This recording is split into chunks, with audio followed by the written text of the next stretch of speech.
Welcome back to my crypto journey and another video. Firstly, guys, I want to say thank you for all the support I've had in my last video.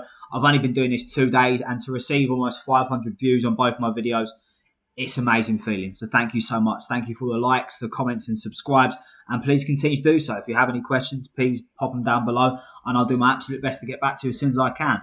Now on to the boring stuff that I'll mention at the start of every video. I'm not a financial advisor. I'm not a broker of any kind, and please do not invest your hard-earned money in coins I trade with. Today's video is slightly different.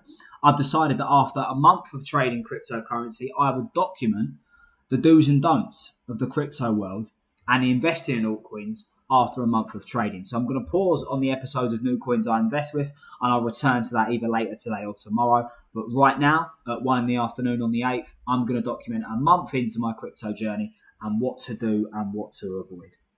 So to start with, what I believe is really important is you have to be patient. And that's the first lesson to learning crypto after I've only been doing it for a month. Be patient, guys. And what I mean by this is what a lot of people are doing is a famous line for it in the crypto world is you want to buy the rumor and sell the news. And again, I'll use Oneharmony. It was my video yesterday. And what everybody does is you can see it's had a lot of talk. I mean, you don't have to look at the market cap. You don't have to look at the trading volume. You don't have to look at how, the market rank. It's 72 in the searches. And this is for penny stocks, For that to be that high in the searches, it means to really talked about coin, which means there's a lot of speculation, a lot of rumour. So what people then do is they ultimately buy the rumour. Then what people do, especially short-term traders, is they buy the rumour and they sell the news. So as you can see this in evidence here. You can see this on the 14th of March, a week after I invested. If you missed my video yesterday, guys, I mentioned that I invested in Oneharmony on Saturday the 6th at just over 2.5p. And as you can see, it's now, as of right now, 11.7p. So almost 6 times my money. A real amazing turnaround. And as you can see, the spikes here. People are buying the rumour, sell the news. They buy the rumour, sell the news. Buy the rumour, sell the news. It's a bigger dip than a lot of us expected. And if you watched my video yesterday, I mentioned that I did expect it to continue to climb. And I expected April to be a huge month for Oneharmony, and nothing's changed. It had a really good day yesterday, and I'm hoping it continues to climb.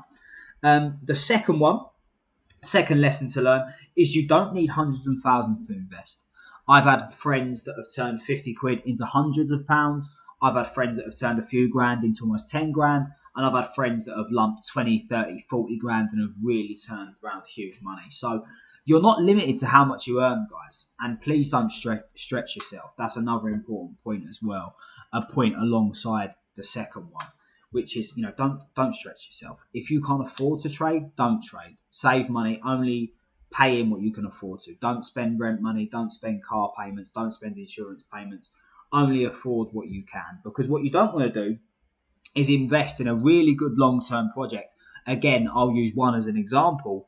And then you have to cash out in a week's time because you had that bill to pay you forgot, and you try to turn 100 quid into 500 quid to try and 5 times your money. Sometimes it doesn't work that quickly. I got very lucky with one. The moment I got into it, it boosted. I got very lucky with COTI, which was my first video. As soon as I got into it, boosted. It slowed down a lot, COTI. I think it's back down to around 28p at the moment.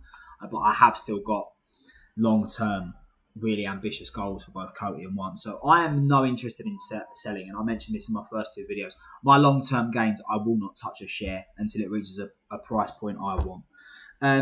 The third point, guys, is do your research. Use things like CoinMarketCap, and I'll show you again here. You can research everything about a coin you're interested in. Again, I use Oneharmony as an example. You can read everything about the company, who are the founders, what makes Harmony unique, and CoinMarketCap are really good for this. They do this for pretty much all their coins. How many Harmony coins are in circulation? How is the Harmony network secured? And where you can buy Harmony. And I'm sure, as a lot of short-term traders will know, and long-term also, even if you haven't done this for a few weeks, Binance is, my personal opinion, my favourite app to use. It's the easiest to deposit. It's the easiest to track. I just prefer Binance. I prefer the simplicity of it.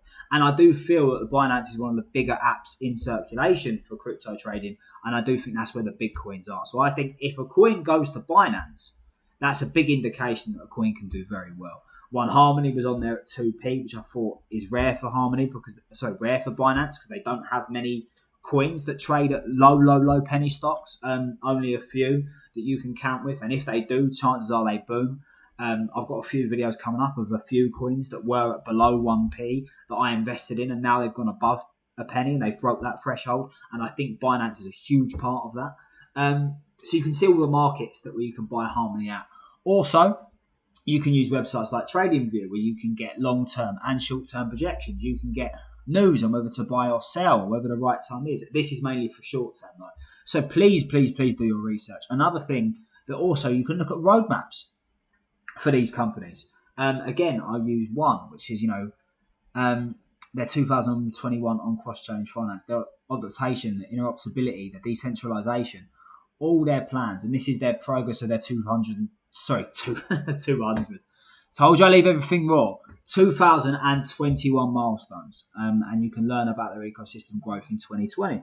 So there is so much to learn about these companies, and I like to think the more information that is out there, the better that is for the company, and that's the better for the stock you trade in. There's a lot of coins that I've looked at and I really wanted to get into, but there just wasn't enough information for me to really delve into it. COTI, another roadmap. COTI have been excellent in providing information. If you follow them on social media or you follow them on any platform, if you update their websites, continue to track their roadmap, you see how in detail COTI really is. And this is a project I really trust. It hasn't done well in the last week, but I've still got my faith in it. I've not took a penny out. I've not took a share out. And I've left everything in there because I do believe COTI is there for the long term. The next point I wanted to make is set price alerts, because what you don't want to do is you don't want to be tracking it every 15 minutes like I was, the silly prick that I was doing.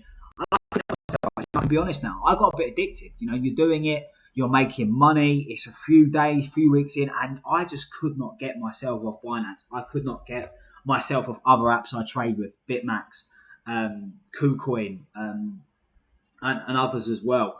I couldn't get off the apps. It's like a bet where I kept winning. It was like, I'm not sure if any of you guys do, kind of football bets or horse racing or dogs or anything like that. But it's the same thrill of winning a bet continuously. That's the feeling of a coin doing really well. And for me, all I want to do is, Monday to Friday, I'll be at my desk at work and I'll be refreshing Binance. I've got to be honest, Binance would be up more than my WhatsApp would be up, more than my Twitter would be up, and I'm on my phone a lot. And considering I spent 80%, when I used to get the what do they call it? When you get on a Monday morning where you get from Apple on an iPhone and you get your screen time. Oh my God, you should see the screen time I spent on Binance. Oh my God, you guys would laugh at me. So don't spend too much on it. If you're in it for the long term, then buy it, track it, set price alerts. And the best way to set price alerts is if you download the CoinMarketCap app and you can set price alerts from it. So that is something that I would do. You can have a watch list, you can track favorite coins, you can do everything like that as well. So I would download the CoinMarketCap app. I would favorite your coins like Harmony and One, set price points, especially in pounds, which I do. And then when it reaches that point, God, maybe I should start editing. What you want to do is that you want to set a price point where you'll be happy with and you want to see constant progression. Also, set price points for when it does, just in case it does go down as well, because you need to know this stuff. You need to know when your coin moves. I'm talking 10% up, 10% down. They're the kind of things you want to track. Alongside with tracking price alerts, also, guys, you want to track your profit and loss. I'm not sure if you want to do this through your notes in your phone, maybe on a spreadsheet. Go into as much data as possible, because what you don't want to do is you don't want to get flattened by your own money and your own portfolio. For example, on Binance, you can have a portfolio that's a few thousand and you're there thinking, oh my God, I've made all this money. But if you've not tracked how much money you've pumped in, you don't really know how much profit you've made. And I think tracking your profit and loss is such an important thing in trading cryptocurrency, again, for short term or long term. I've expressed I'm doing this a lot more long term, and I can be perfectly honest with you guys. I know every single penny I've spent in my coins, and I know every price point I want to reach before I sell. And the reason why I do that is because I think it's firstly really important to talk about where you're doing well and you're doing wrong. And I'll have a few more videos coming out about the mistakes I've made in cryptocurrency. And I want to be honest about them because I feel like I should be. I don't want to do like a gambling thing. I'm sure everyone does this with your mates. When everyone's at a football bet, you only hear about someone's winnings. If you go to a poker game and they go, oh, Paul, I won £1,000 playing poker last night. if they ever lost £1,000, they'd never tell you. They'd only ever tell you about their wins. This channel is not going to be like that. I'm going to tell you about our wins and I'm going to tell you about our losses. Because what I want us to do is I want to document this journey honestly. And if I've lost £1,000, I'm going to tell you. If I've made £1,000, I'm going to tell you. So it's so important you track your profit and loss. I can't emphasize that enough, guys. What you don't want to do, and I know I'm repeating myself and I can't edit out, so I promised I wouldn't, is what you don't want to do is if you are up, you want to know how much. And if you are down, you want to know how much. And again, the reason for that is because if you do not track your profit and loss, you will get sold by headline numbers. You will look at your Binance portfolio, you will see hundreds of thousands of pounds or thousands of pounds or hundreds of pounds, and you'll get sold. And then you'll start telling people, oh, I've made this much. And you'll be showing people your portfolio, but you won't actually, and you'll forget how much you've actually invested in. And when your coins have bad days, because unfortunately every coin does, when your coins have bad days, you won't be able to track that profit and loss as well. I've gone a bit on a bit about profit and loss, and I may have repeated myself a few times, so apologies for that, guys. But again, I'm leaving it in raw. Everything stays in. And so the last point I wanted to mention, and this is the closing point before I end the video, is have a goal. Have a price point that you want to sell, either short term or long term, because I promise you there's big mistakes in cryptocurrency. I've only been trading a month. I've seen my friends make the same mistakes. I've made the same mistakes. Hesitation costs you money. And hesitation will be the difference between where you should have sold and you didn't and the price went down, and where you should have bought and you didn't and the price went up. So have price points, guys. Have a point where you think, you know what, if it gets to this, I'm taking out this. Or if it gets to this, I'm selling everything. Have a goal, guys. That's so important. Thank you so much for listening to me for another video. Apologies if I repeat myself a few times. I'm still getting used to this, still getting the hang of it. But thank you so much for the support. And again, thank you for all the likes and subscribes. Keep them coming. And I promise to keep giving you as much content as possible. Next video will be another video about a new coin I've invested in and tracking up my profit and loss and giving you a bit of research on that coin as well. Thank you so much, guys, and take care.